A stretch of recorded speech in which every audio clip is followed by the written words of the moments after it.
David was a young shepherd boy who was anointed by God to become the next king of Israel. After defeating the giant Goliath, David became a hero.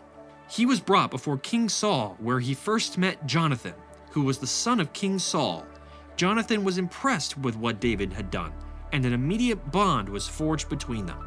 Over time, they became best friends. Because of Saul's disobedience to God, God had chosen David, who was a man after his own heart, to replace Saul as king. Although Jonathan was Saul's son and therefore next in line to be the king of Israel, he recognized that David was the one who God was appointed to be the next leader of Israel. There was no envy or jealousy in Jonathan's heart towards David. David was successful in all that he did, and God's people loved him. Saul loved him at first too, but soon he became very jealous of David because of all the recognition he received. Saul didn't want David to replace him as king, so he tried to kill him. Not just once, not even twice, but many times. God's hand was on David, and he came out of every attack alive and well.